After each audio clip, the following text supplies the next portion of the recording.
All right, guys, welcome to the Adam Peeler Fitness Podcast. Today on the show, I have none other than Mike Tuchscherer, who is the founder of Reactive Training Systems and who is really an OG in this sport of powerlifting. He is responsible in large part for the widespread adoption of RPE-based training. Mike also is an elite coach and athlete, which I first want to ask Mike, how has that experience of you competing at an elite level informed your decisions as a coach and how you coach your own athletes? Because I think one of the big things that you hear is that you can't be a good coach and a good athlete at the same time. And I would argue the opposite. I would think it would inform a lot of training and programming decisions, but I wanted to get your thoughts on that. Yeah, I never quite understood what the reason was for that. Like, maybe if you were doing some sport where like participation required just enormous amounts of time, thinking like endurance sports, or I don't know, lots of sports require lots and lots of practice, but strength and power sports are not one of those. So I never quite understood why like you logistically couldn't do both. And to me, it seemed to be helpful, that I do think competing at a high level gives me certain insights that other people might not have. They tend not to come up a lot, except with those high level athletes. Like, one thing that you hear people talk about a lot is going to worlds, and that it's just different. Competing at worlds is different. And we have tried to come up with like why it's different. Is it the judging? Is it the environment? Is it the travel? Is it the time zone shift or the food differences? I mean, it's probably a little bit of all those things, but I mean, it is different, and it's hard to maybe buy into that unless you've experienced it, I think, or it's hard to understand quite how that would affect you without having experienced it. So there's things like that. I think in general, the thing that you're looking for from a coach, I do think it's important that a coach trains hard, right? I made a post about this recently that I think it's really important that a coach trains hard, because your job as a coach, if you're trying to better yourself professionally, you're going to be developing ideas, you're going to be developing slightly different spins on common themes and things like that. And how do you know that that's having the intended effect? I mean, to some extent, you got to try it and see if it works. But I think trying it on yourself first does give you some insights. Like, you can understand things that you might not otherwise understand. Hold on just a minute.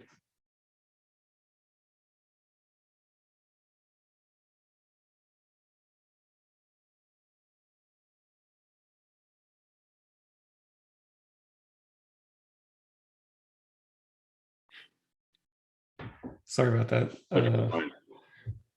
The joys of schooling from home. But, yeah, where was I? Getting all poetic about coaches needing to train hard. Yeah, you said that you wrote a recent post on the topic about why you think it's important for coaches to actually train hard. Yeah. What insight you believe it kind of gives yourself and coaches in general? I mean, yeah, I think that, what you experience is important, and the athlete's experience as they go through a training intervention is important. Like, do you feel a pump? Should you feel a pump? Do you feel,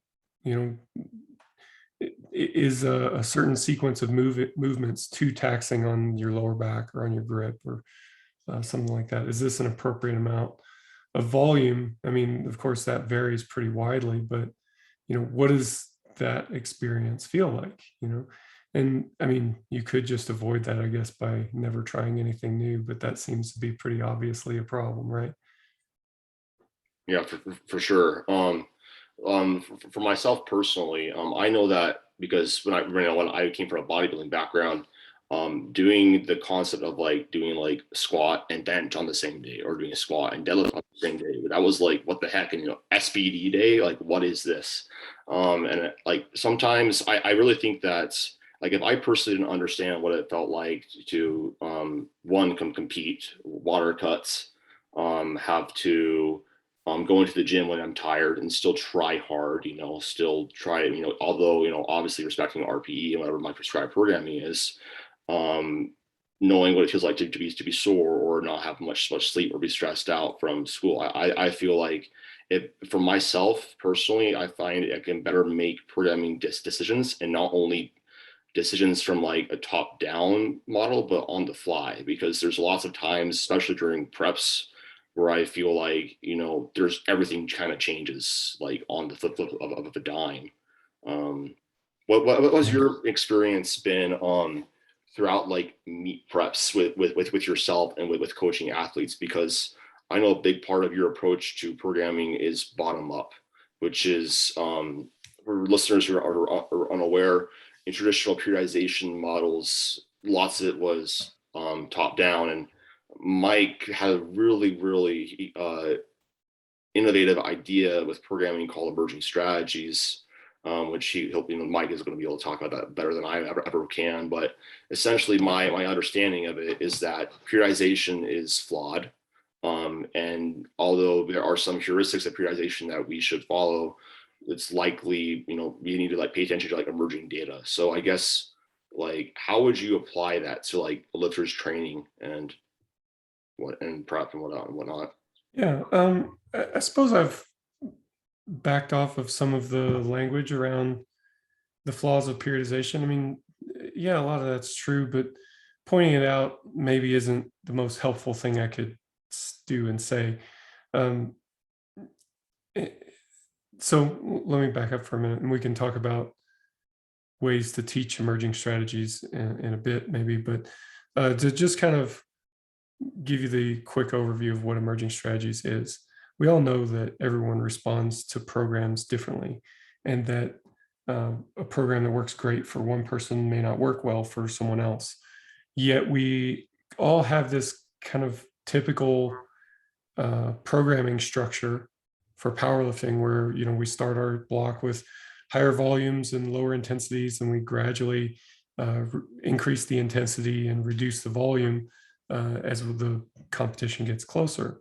And my thought was, well, I mean, if we all respond differently, then conceivably there's some people that don't respond well to that. And that seems to be true.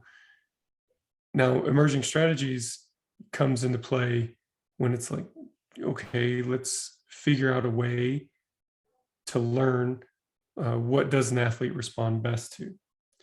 And the way that you would do that is to start with, you have to simplify things.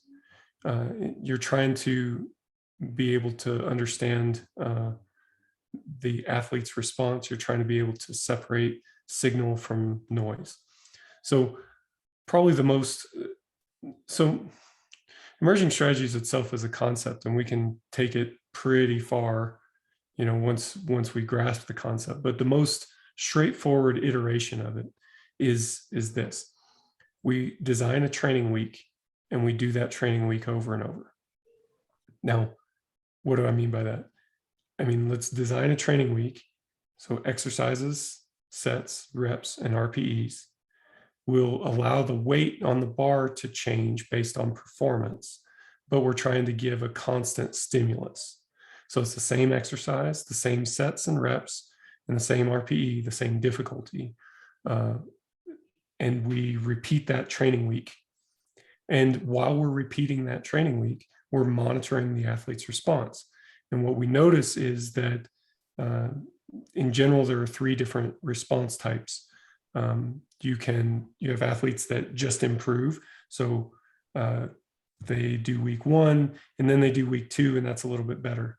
Then they do week 3, and that's a little bit better, and so on. And then you have type 2 responders, where they do week 1, and then week 2 is a little bit worse, and then week 3 is maybe a return to baseline, and week 4, 5, 6, and beyond is performance improvement. Then your type 3 response starts off with like this flat trajectory. So they do week 1, week 2 is about the same, week 3 is about the same. And then when you get close to the end of the block, there's a sudden performance improvement. Those are the 3 typical response types that we see. But of course, you don't just get stronger forever doing this. It's not like you just repeat that same week over and over and right into the sunset. You get stronger until you don't. So let's talk about that type 1 response, because that seems to be the easiest to wrap our heads around. So this is the kind of person that does week 1, and then week 2 is a little bit better, week 3 is better than that, and week 4, 5, 6, so on. These are all performance improvements, right? Well, let's say that we get to week 5 and that's an improvement. Then week 6 is a down week. Like week 6 is actually a performance regression. Okay, well, since this is our first emerging strategies block, we'll do another week, week 7, just to check and make sure. Okay, yeah, that one wasn't much better, or maybe it was even worse. So we know that week 5 was your peak performance, and then, we did 2 weeks after that, and those are both performance regressions. Now, what we find is that this number is fairly stable. So in this case, it's 5 weeks or 5 exposures, because you're exposing to that microcycle 5 times. So 5 exposures to a peak condition. So we can use that when planning our block structure. Now we know how long should your blocks be. And what we find is that some people hit a peak condition after 3 weeks. Some people, I would say the average is 5 to 6 weeks, but you have some people that run 7, 8, 9 weeks. There's pros and cons to different block lengths, but if your time to peak is 3 weeks and I have you doing 4-week, 5-week blocks, that's going to suck. Like week 4 and week 5 are going to be miserable every time. Conversely, if your time to peak is 5 weeks and I've got you doing 6 or 8-week blocks, or rather, let's go the other way. Let's say your time to peak is 6 weeks and I've got you doing 3-week blocks, then you're never really getting to that truly peak performance. I think that there's something about that peak performance that is extra good, to put it not so eloquently. I think there's some benefits to getting into that peak condition, lifting weights that are, they may not be actual PRs, but a peak condition will often put you close to PR levels, if not hitting new PRs in the gym. And I think there's value in that. So finding that time to peak is probably the first step. And then from there, we don't have to go past your time to peak. We can use that in planning your blocks. So you do your first training block. We call these development cycles. And then, so you do your first development cycle, and we establish your time to peak. Then we do another development cycle that's a little bit different. And then your third development cycle is different still. And so they start to share common themes. There may be an exercise that's common in a couple different development cycles, or maybe, you might sequence your intensities in a certain way or something like that. Well, after a while, we've done several different blocks. We're logging our training, we're tracking our results, and we can run these things called block reviews that assesses and catalogs the training that you actually did, and what the result was. And we start to see some common themes. We may see that, hey, every time we have a block that is really good, you're doing really good for your bench. You're doing pin presses, so is that a guarantee that pin press is driving your bench forward? No, but truthfully, correlation's the best that we can get. This is a N=1 scenario. And if we're trying to dial in training for an individual, your correlation's the best you can hope for. So we'll of course use our head when we're experimenting, but we always want to come back to what do we have like a justified belief in, and looking back at those block reviews and saying, hey, we've done 5 different blocks so far, and our top 3 blocks all included pin press. Like, well, that's good to know, So when you're getting ready for a meet and you're trying to put together the best block that you can, you've got really good data to go back and draw from and say, hey, this is the stuff that I respond the best to. So let's put that into this block. And so your pre-competition blocks end up being like a greatest hits block. And the idea there is that you're doing all the things that that you respond best to. Now, lots of times this ends up taking the shape of like a traditional periodization structure. And that makes sense, right? Like the traditional structure of, starting with higher volumes and then progressing toward higher intensities as the competition approaches. It makes sense that most powerlifters would respond favorably to that, because if they didn't, we would have figured something else out, But if you're one of those people who don't respond best to that, then that's really important to know. And what I've found over time is that there's some aspect of that isn't perfect for almost everybody. Nobody is bang on average in everything, so there's an exercise that doesn't quite work, or an intensity that helps you a little bit more than you might otherwise estimate. And some people, the difference is quite big. And we've kind of over time emerged onto some strategies that are fairly unconventional, but hey, if we're going to follow the trail of the athlete's response. And if we're doing what the athlete responds best to, and they go to a competition and perform awesome, then that's the thing that's the most important anyway. So feel free to steer me a little bit if you want to. I wanted to just go off of what we said about certain exercises working well, because in my personal experience, basic principles would say, hey, specificity of exercises should increase as you approach competition. Well, my last block, I still made improvements on my squat, but we took out safety bar squats. And I noticed that, having 2 days of comp squatting, I started having elbow issues. My bench press didn't go as well. My actual primary squat day, quote unquote, was weaker than I wanted it to be. And then, like clockwork, I put back in safety bar squats with Eric after we basically performed a block review. And my squat, I'm already setting PRs. Like my estimated pause squat 1 rep max is higher than my last competition. I'm a conventional deadlift once a week. I keep that in, even though I pull sumo. With bench press, like I have to keep in 8 reps, or else my bench tanks. So like really, really interesting things like that. And I wanted to kind of talk about different responses, because this is something that I think it's really easy if you're not a type 1 responder, especially if you're a type 2, where you're like, where you get into the block and then you're not responding positively. The first thing that most lifters will do is freak out and then tell the coach that they suck and the program's not working.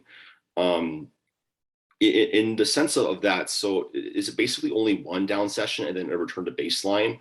Because what I usually tell my lifters, what I've observed, is that if it's about 2 exposures, like you said, that are bad, then we probably did something wrong. I guess, how do you program for somebody that does not have a type 1 response? Do you just have that like expectation that's going to be down week, and do you program in like an intentionally lower RPE on that week, or just because RPE adjusts on the fly anyways? Like, how do you program a block when it's not a type 1 response? Maybe it's a type 2, or like type 3 I see all the time with bench, for example, like especially during volume, it's like nothing happens, and then all of a sudden PR. Yeah. To me, the type 3s are the hardest to deal with, because you think a block could go 6 weeks, so like you're in like week 4, week 5, and you're like, yep, same as before, lifting the same weights, same difficulty. Like it's tough, but I think knowing that this is a possibility is important. And the type 2 response, kind of the key distinction there is that you do week one. Week one is always a little bit not fun. Like your motivation to train is high, but you're just coming off of your pivot block. And so strength is down from the previous peak condition, right? So you're motivated to get back in there and lift some heavy weights, but now you're not quite capable of lifting weights that are as heavy as they were. So that's a little bit like an emotional letdown, or it can be. I find that one way to mitigate that is to really focus on technical execution and really try to dial that in. But so week one is kind of meh, it's all right, whatever. Then you go to week two and it's actually a down performance. That can be difficult. Again, it's easier if you understand that this is a possibility and what should happen from here. Because a lot of times that disappointment is about expectation management, So you do week one, then you do week two, if that happens to be a down performance. I would expect week three to be a return to baseline or very close to it. If week three is also a poor performance or even worse than week two, I'm getting pretty concerned at that point and I'm probably going to change something pretty significantly. Because if we end up digging ourselves a hole for 2 or 3 weeks, there's not a whole lot to salvage from that block anyway. We'll end up spending the rest of the block just trying to get back up to baseline. So what I would expect for the type 2 is that second week is going to be a down performance. The third week should be a return to baseline or close to it. And we should see measurable progress thereafter. With some exceptions, none of this stuff is actually perfect. I worked with a lifter for a lot of years, world-class athlete out of Australia, and her pattern, she was mostly a type 1 responder, but her pattern was like 2 sessions improvement and then 1 session regression. It's kind of fits the mold of being a type 1 response, but that was unique to her. And you put enough blocks together and you start to notice those patterns, you can rely on that.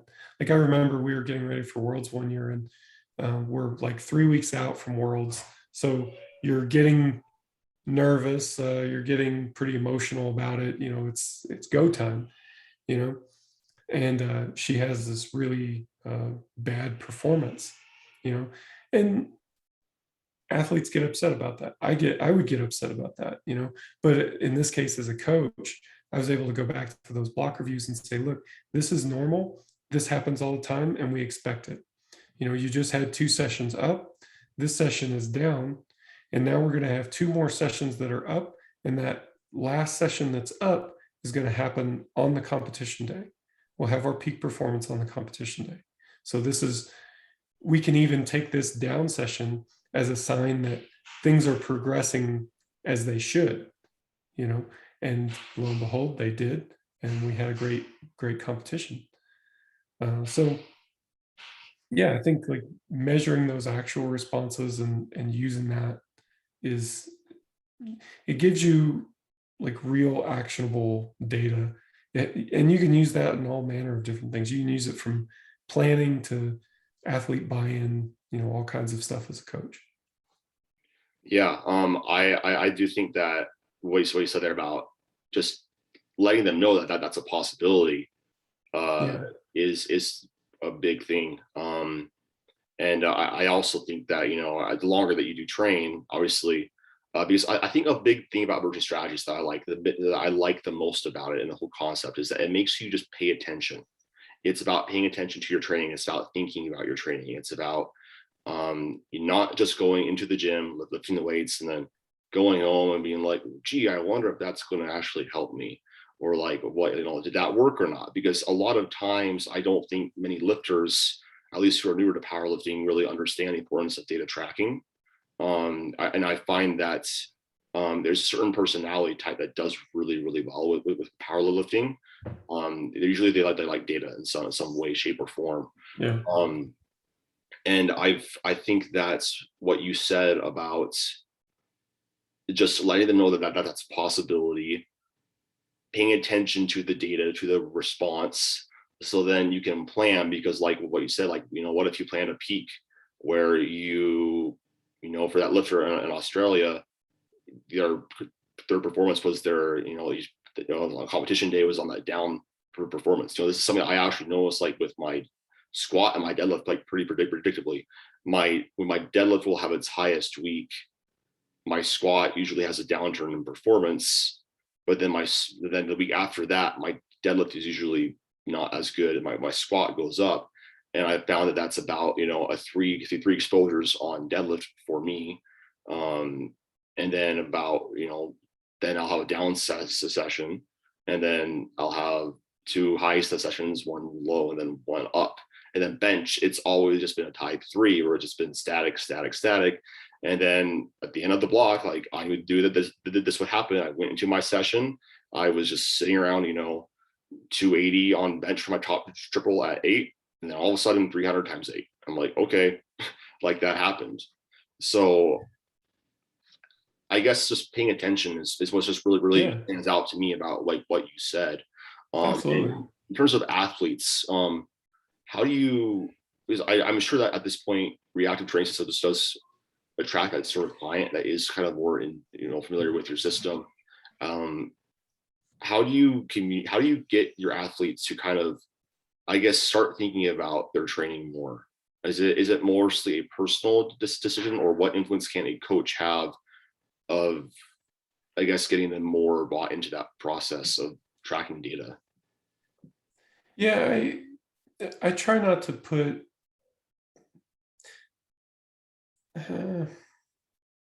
there is a certain type of information that the athlete has to provide, right? Like the training log is one thing, and that covers a lot of ground, but there is a certain amount of introspection that can happen that's just helpful. Like when I was working with Isabella von Weissenberg, I really enjoyed working with her because the kinds of information that I would get back from her, like when we were getting ready to write a new block, was just fantastic. Like she is a very intuitive kind of lifter, and so she would have thoughts and preferences on things that she felt like were working, or I haven't done this in a while, and I kind of feel like I kind of need to get back to pin squats or something like that. And then I would look at the block reviews and, well, yeah, actually pin squat's a good movement for us. So it was a really good collaboration. Now I've also got lifters who don't really want to be that involved, and I think it's missing something, but you can still do a great job. Like, I don't know if it's missing so much that it would be worth like putting an extra burden on the athlete, like if they just really don't want to be involved in that way, right? Like it's okay for me to spend a lot of time thinking and hand wringing over different athlete program problems, but they need to be involved to the extent that they're comfortable with it. Like I just need to be able to make the decision, and if they're providing me with the training log is probably the biggest thing, because that will tell me most of what I need to know. But then video analysis helps fill in the gaps. There's always gaps in the data. The data has a shelf life. You're not the same lifter that you were 6 months ago, a year ago. So we'll never know everything that there is to know about an athlete. So the data will give us kind of the broad strokes and point us in a direction. This lifter responds best to, the 3 to 5 rep range, the, 7 to 8 RPE range, and then like we don't see much results outside of that. So That's good. That gives us a nice broad stroke. Um, sorry, my kids yelling in the background, but like that'll paint a good like a good broad strokes for us. Um, but then like we can review the video and stuff like that and fill in a bunch of details. Okay. That makes a lot of sense to me. So I guess, is there any differences that you would have with like training status of beginner, intermediate, or advanced lifters and how you apply emerging strategies, or is it kind of homogeneous? It's it's fairly it's pretty much the process that I described to you. I would tend to start there with lifters, especially lifters that I'm just starting with. If they're new to emerging strategies or just new in general, that's kind of where I'll start. And I mean, emerging strategies is really broad too, so you can plug in whatever intervention would be appropriate. Like I just recently started coaching Steve Ringoot from Belgium, and he's obviously a very experienced lifter, but he's not used emerging strategies before and wasn't super familiar with it. So when we started, we're using a training strategy that's appropriate for an experienced lifter, and it's just coming in an emerging strategies packaging. You know, I mean, it's got the repeating microcycles and like the essential features, but the strategy fits the lifter. On the other hand, I'm working with a couple fairly novice lifters now as well. And I mean, they're not doing singles, their volume is tailored to meet them appropriately. But like those essential elements of like the repeating microcycle, uh, dialing things in so that it fits that athlete's specific like training response, like all that stuff is similar, you know, like it's um they're they're doing the same framework um, because they're both new to the emerging strategy system, and then um, we're just kind of plugging in the strategy that's appropriate. Now, as lifters get further and further along, our focus changes a little bit. Like I mentioned, like in the first block, what you're trying to do is establish your time to peak. Then, from there is kind of level one data. You've got to figure out what exercises do we respond well to, what intensities, things like that. After you figure that out, you need to start looking toward sequences of development cycles. So you may find out that, hey, this lifter, responds really well to like a medium intensity deadlift, low RPEs, medium intensities. You figure out what exercises they respond well to. Okay, that's great. And that'll inform your greatest hits block, maybe your tier 2 block. So like your greatest hits, it's a tier 1 block. And then the block before it might be a tier 2 block. You can't use your greatest hits twice in a row. That's probably not a good practice. So, we find other things that also have a good, robust response. We program those in that tier 2 block. But what do you do outside of that? Well, are there things that we can do that will set the lifter up for an even better tier 1 and tier 2 block? Conventional powerlifting programming is that, those should be higher volume.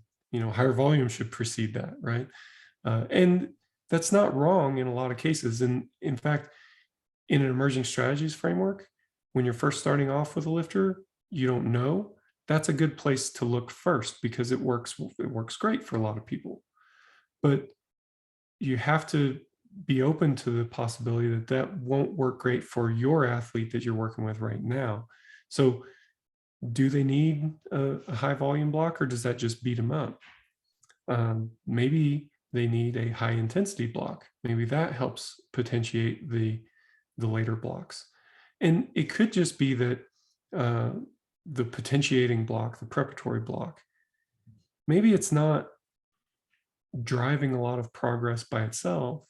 I'm in this situation right now with my bench.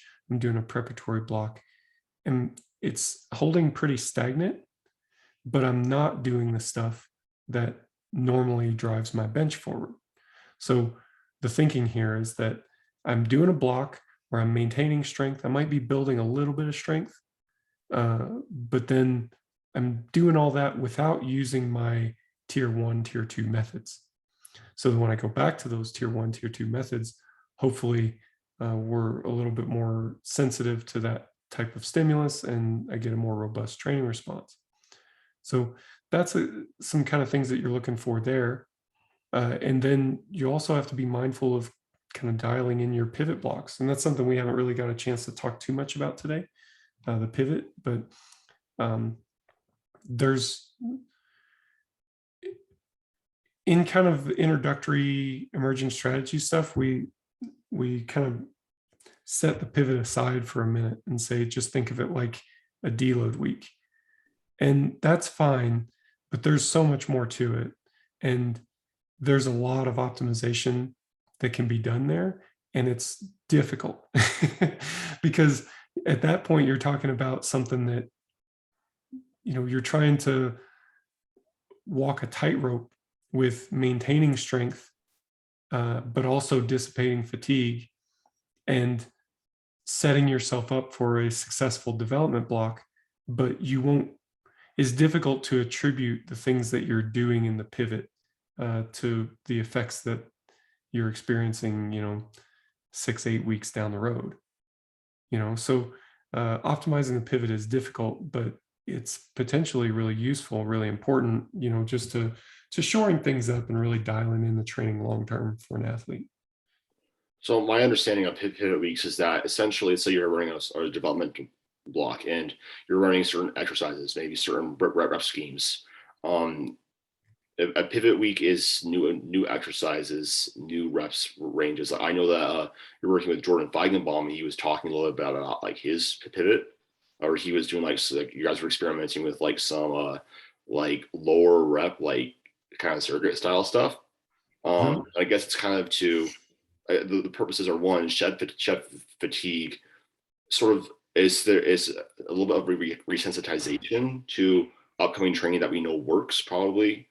And then maybe just trying out new things and seeing like, well, maybe like you like this exercise or this feels good on your joints or something like that. Is that essentially what the pivot block is? Pivots are great times to try new things, like new exercises, like you mentioned. Outside of that, there's 5 goals in a pivot block. So a development block has 1 goal: improve your sport performance. A pivot block has 5 goals, is like everything else that you care about.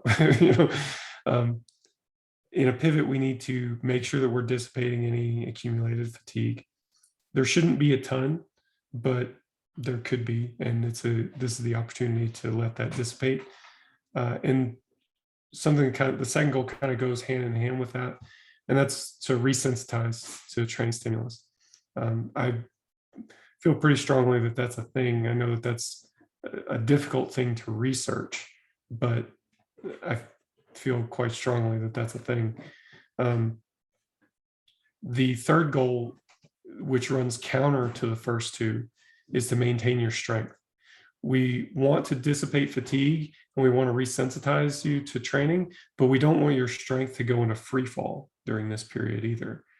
So we want to do some training enough to maintain strength, but not so much that we're impeding the dissipation of fatigue or impeding resensitization.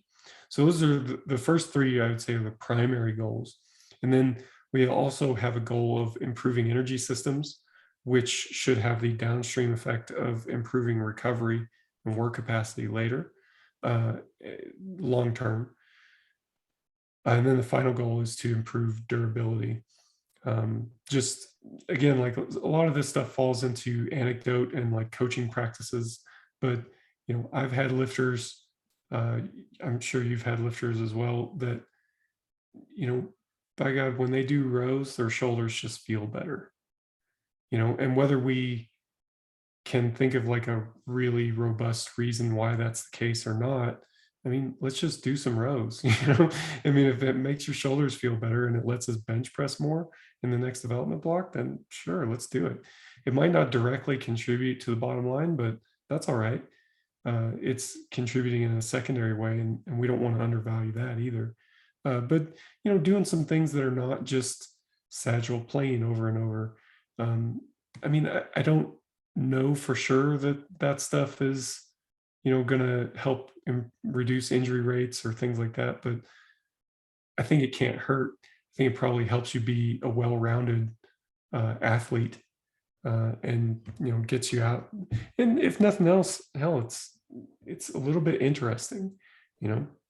And right about the time that you're starting to think like, Jesus, side lunges freaking suck. Well, now it's time to get back to your development block and do the stuff that you like doing anyway. So no big deal. Yeah, I really like that, because one of the biggest things I found with deload weeks in general, or pivots or introductory phases, is that it kind of just gets you excited for upcoming training again, especially because this sport, sport practice is redundant by nature.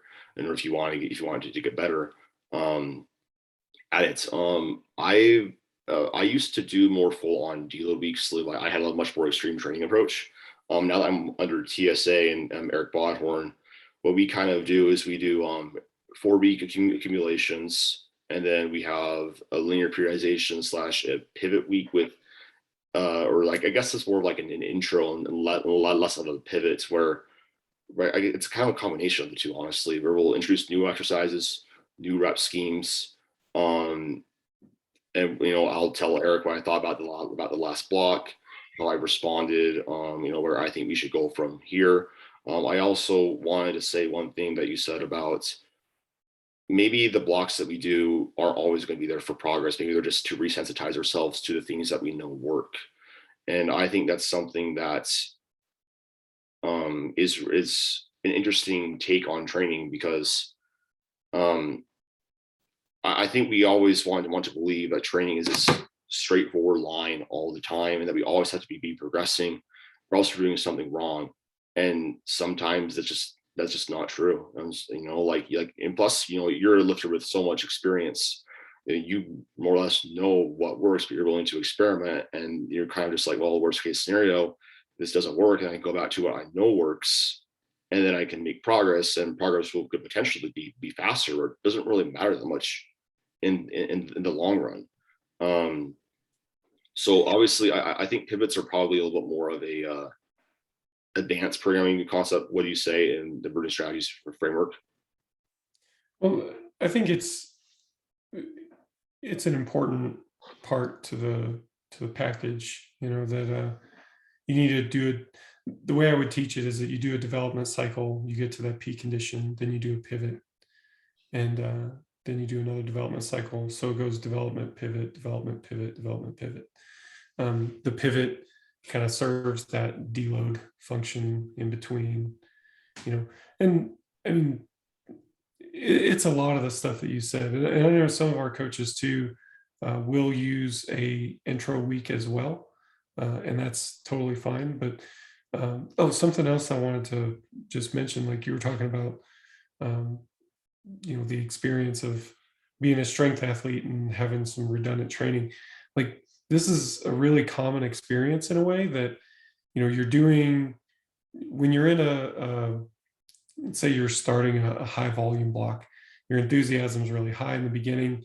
By the end of the high volume block, you're like, Jesus, I'm fed up with all this volume. I just want to put some weight on the bar and lift heavy.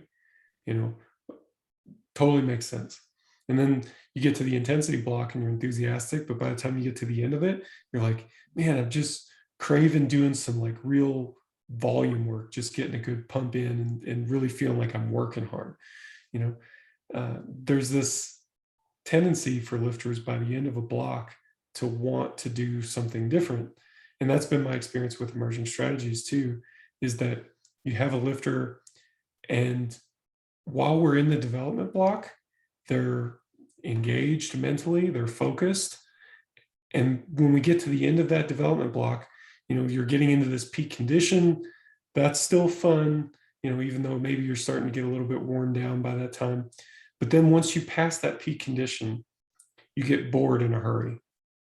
and all of a sudden sessions go from being fun to like, I just don't feel like going to do the same workout again today, because now you're past your peak condition. You're no longer expecting big increases in your strength.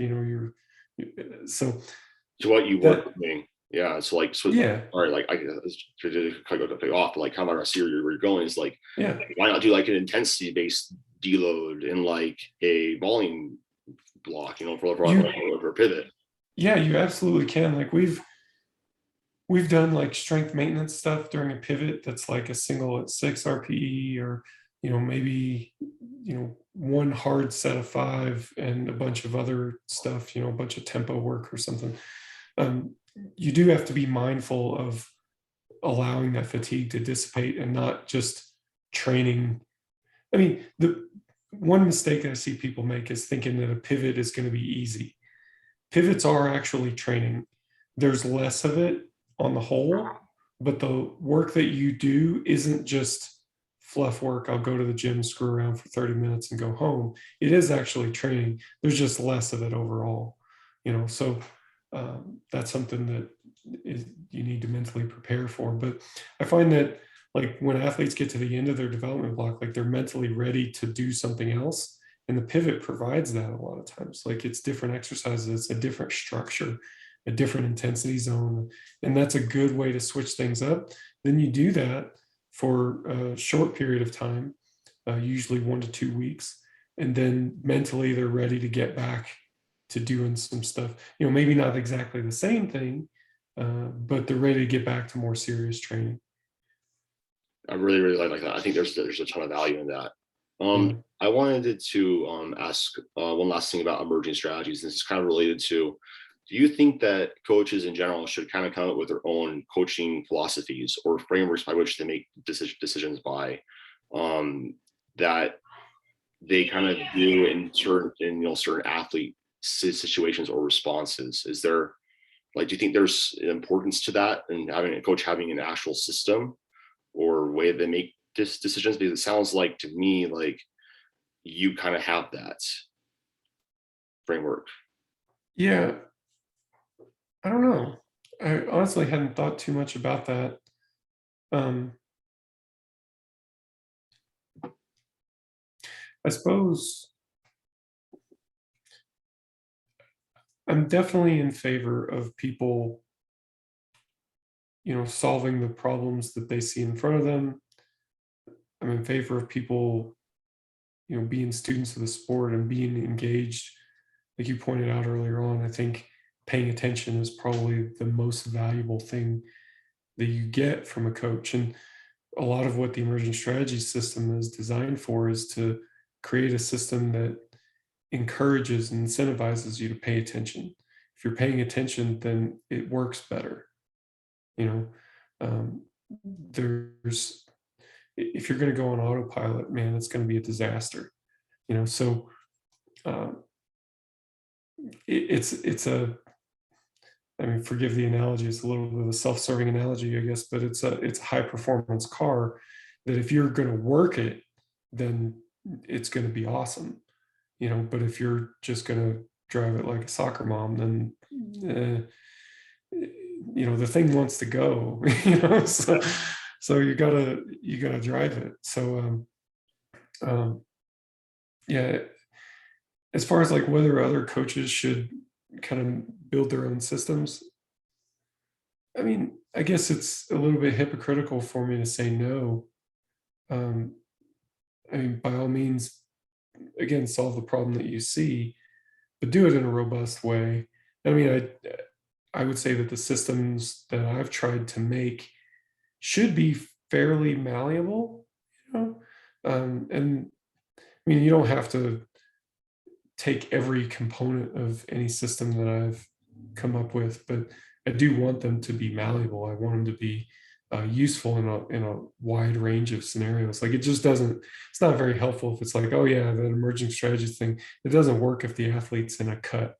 Like, well, that's just not very useful then. Yeah. Yeah. Just this is something that I thought about a lot because I've seen I think good training is good training fundamentally. I think there are principles and there are heuristics that every single program should probably have. For powerlifting, you need to go heavy sometimes. How that looks for each lifter is going to be different. Maybe heavy for one lifter is, really heavy if you get them, for example, and I've talked to Steve Denobi, if I don't know if you're familiar with him, but we've talked about this several times about how lots of times how we view rep ranges and what people respond to is kind of rep ranges are like our loading zones. Like, does a lift respond better to the quote unquote moderate intensity or high intensity or volume work is kind of dependent a lot on like range of motion, for example. So like for myself, I have a very middle of the road leverages for deadlift and bench press. So more or less around like I will program 2 to 7, and I'll have some sort of like basic like periodization that I will tend to use for lifters who also have more of quote unquote middle of the bell curve leverages. Whereas for myself or another lifter has really, really long femurs, or say I have really short arms for deadlift, just beats them up. Like, I'm not really going to program in super high reps for those lifters most of the time. But like what you said, it's important to be malleable and adaptable and also be willing to try new things, because I would never in a million years have given me 8s on safety bar squats. It was one that like by rep 5, I want to quit. And then it's like, okay, Eric gave me a 4x10 last block. Like, it worked, but I was not happy. But like that drove my squat like the best I've ever seen it. And so I'm like, well, maybe there's something to that. And like in my framework, I might have been like, maybe I wouldn't give myself more than 5s, but hey, maybe I could have done like a 6x5 and got, or 8x5 and gotten the same response, but then there's a trade-off. So I guess like my whole take on that is that I think, again, going back to what we said before, as long as you're paying attention and then you are making logical decisions from what you're seeing, you're going to eventually emerge to a strategy that works. And I guess like that's kind of the beauty of your system, is that if you really understand it and if you're thinking enough and if you're paying attention enough, you're going to stumble upon what your athlete responds to, how their training is, how their psychology is. Like, I have some lifters who I know if it's week 4 and this is like their peak week condition, where they're also historically very moody, very tired, very, very like neurotic, I'm going to have to be like very, very like nice and remind them that like, yes, you're tired, but like historically you're also performing very well. So like, get excited about that. Like, instead of thinking about this fatigue being a bad thing, this is a good thing. This is actually triggering your highest performance. And then after that, we're going to deal with that and relax. Yeah.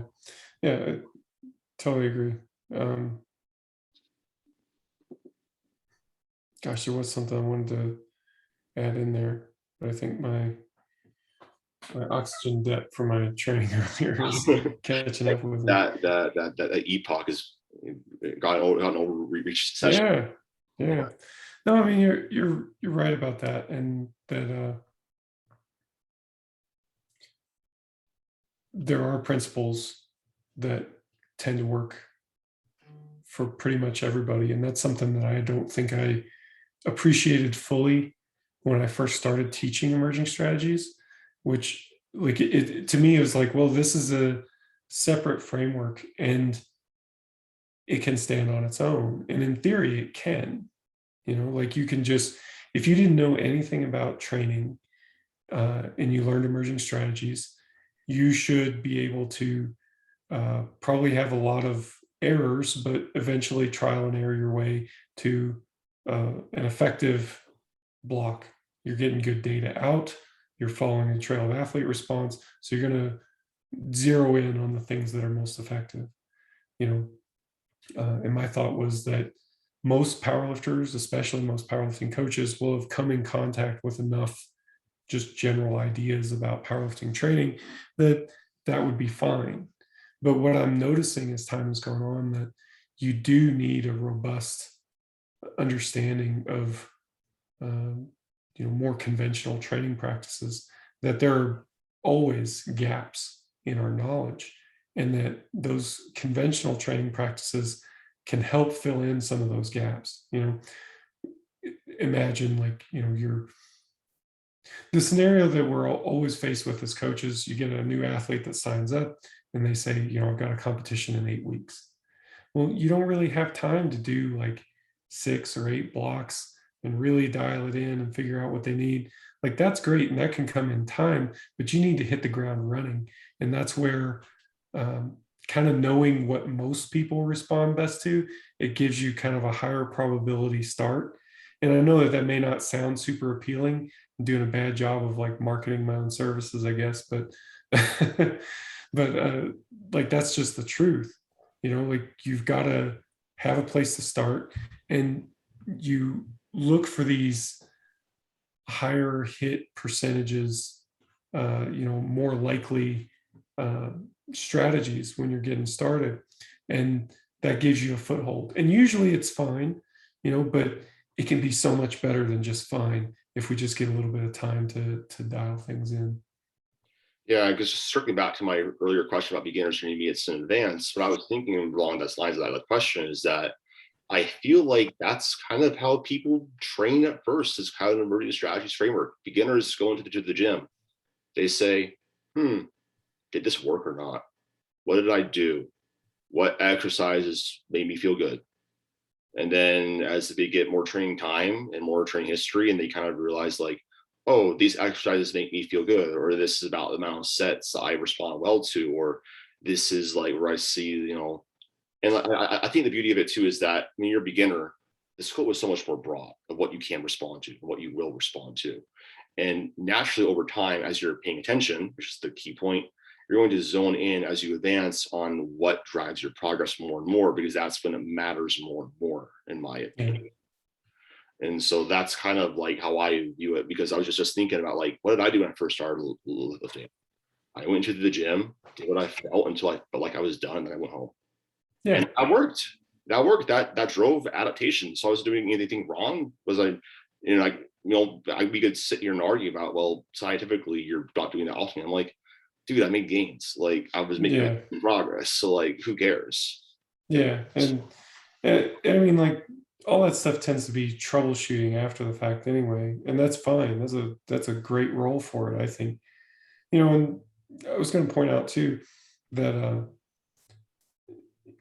like, if you understand the problem, it's really a knowledge problem that emerging strategies is trying to solve. Like, what training is best suited for this individual lifter, and how do we kind of zero in on that? It's a very, very similar framework to, say, agile management. And I know that there's some other coaches in more in the sport coaching world who've kind of ported over agile, the management system, into a training system. It's the same type of idea. It's a bottom-up strategy. In the case of agile, it's mostly used in software development, but it's a way to do like bottom-up planning in a software environment, rapid iterations that allow you to evolve in a direction that you may not have predicted and planned in the future. That's should hopefully be a little bit more robust to unexpected things, certain projects taking longer than expected, or bugs and things like that. Emerging information. So it's got some parallels to agile management, and it's just an attempt to be pragmatic. Like, the theories are great, and I mean that sincerely. Like, it's good to know that stuff. It helps to inform some of your decision making, but at the end of the day, we've got to observe that those decisions are having the effect that we want in the real world. I really like all that. I guess to close this out, I wanted to just ask you a little bit about what you think about the more widespread adoption of RPE in programming to today, how it seems to be more or less commonplace now, modern powerlifting programming, and whether or not there will be any adjustments or updates that you would like to make about RPE in general, since it's in induction, or things that you think that lifters could do to better, I guess, use the system. Yeah, I mean, I think it's it's awesome that lifters are using it. I think it helps lifters auto-regulate their training sooner. Interestingly, I was having a conversation with Jen Thompson about this yesterday, and she's not, I think before our conversation, she's not a big fan of RPE. I don't know that she's necessarily a fan now, but I think she maybe changed her understanding a little bit based on our conversation. And it's just that lifters have used autoregulation since the beginning of time. You know, when I was coming up, and kind of the origin of bringing RPE to powerlifting was that programs often were prescribed as percentage based, maybe rep max based in certain cases. There was this concept that was started to float around after I'd been training for some time that, oh, hey, you can leave a rep in the tank. You don't have to take every set to failure. And I mean, I guess people were doing that for the main lifts, but like supplemental lifts, people would just, tricep extensions, you just go till you can't do anymore. And then it's like, well, if you leave a rep in the tank, maybe you can do an extra set, maybe you recover a little bit faster. So it was that kind of idea. But even like the percentage-based programs, people made changes to them, like the program prescribes 85%, but you get in there and your warm-ups just feel like crap, then, an experienced veteran lifter is going to make changes, they made changes the other way too. Like, hey, I know today's supposed to be an easy day. It's supposed to be like 80% for some fours, but I feel good, so we're maxing out. So, I mean, not all changes are great ideas, but they were making them. And what they would say about training is, you got to learn to listen to your body. Okay, great. How do I do that? Well, you just train for like 10 years and you just figure it out. It's like, well, that's freaking great. Like, I've got a team full of powerlifters who've been training for like 2 years. What am I supposed to tell them? Good luck, guys.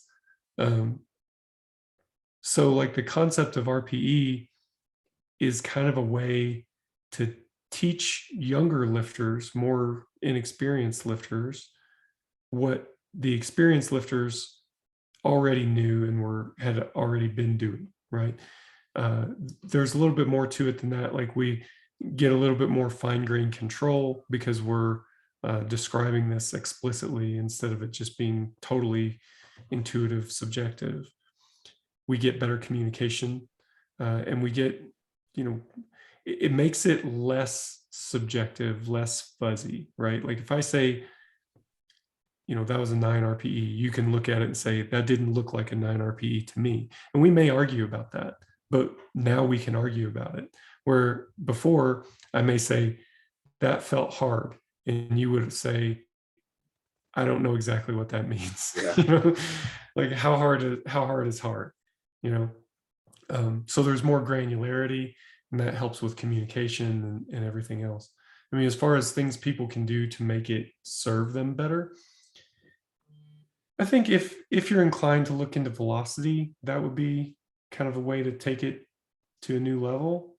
I've been using velocity since 2009, but to be clear, it just informs my RPE. So my RPE rating is primary, but just like you may, rate a set a 9 RPE and then look back at the video and think, maybe I need to adjust my rating a little bit. I wouldn't go crazy with that, by the way. I would maybe adjust it like half a point or something. But you can use those outside factors to influence your RPE a little bit. Velocity is the same. It's an outside influence.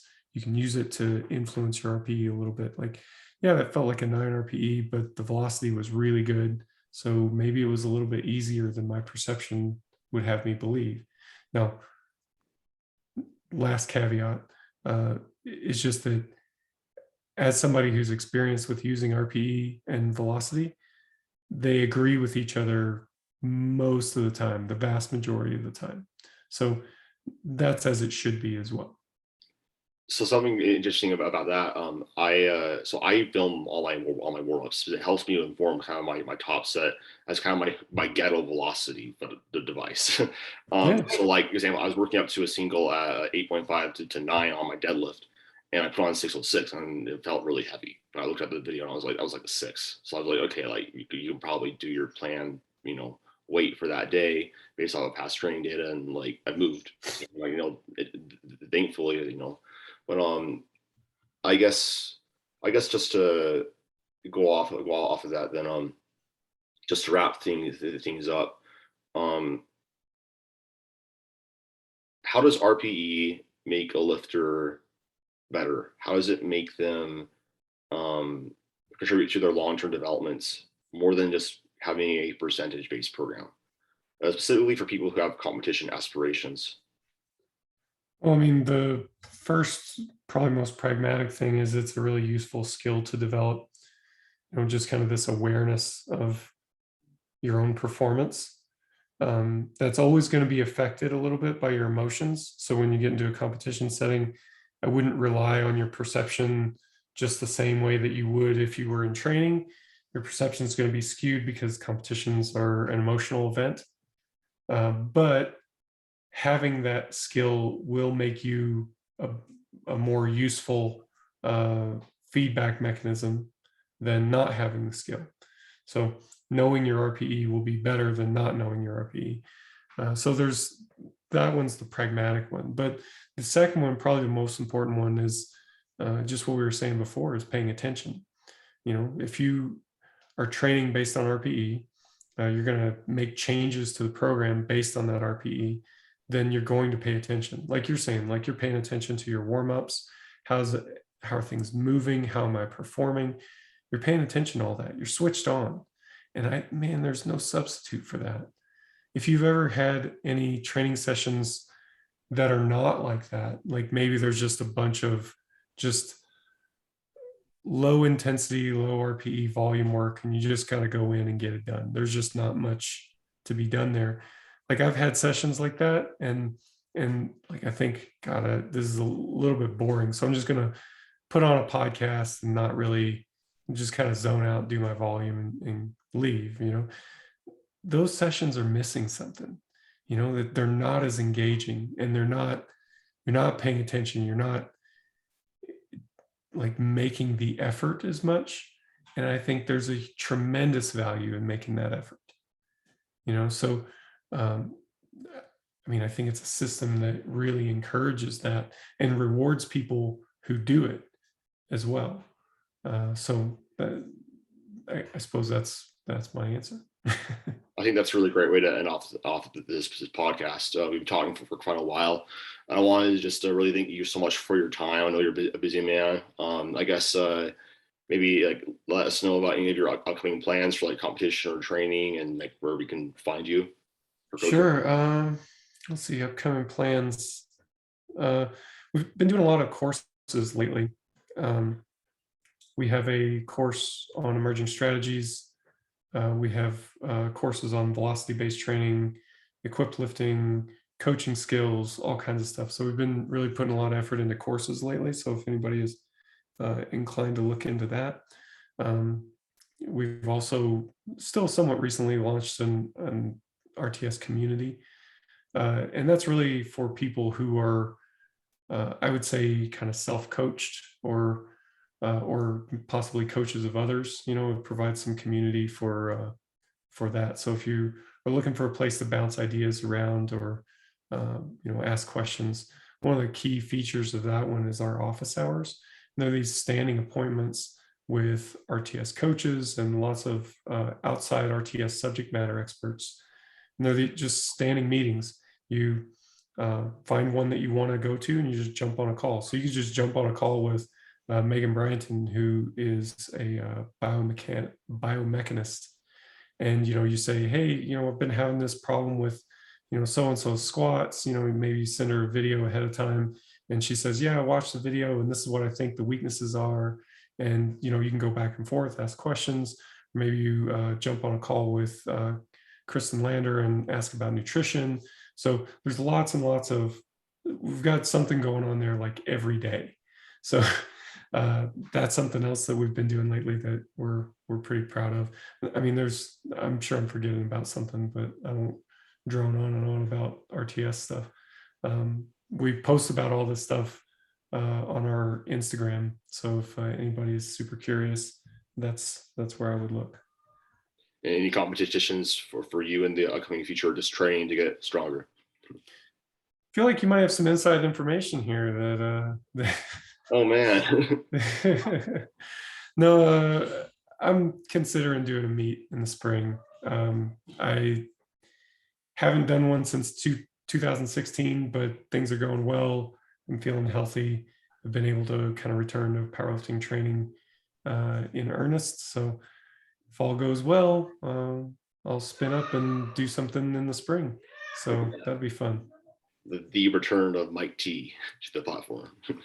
All right. Well, I want Fingers crossed. yeah, for sure. Well, also really exciting stuff. Maybe be sure to plug your site and Instagram and RTS's Instagram as well in the description box below. But yeah, thank you guys so much for listening to the podcast, and I will catch you guys on the next one. Later.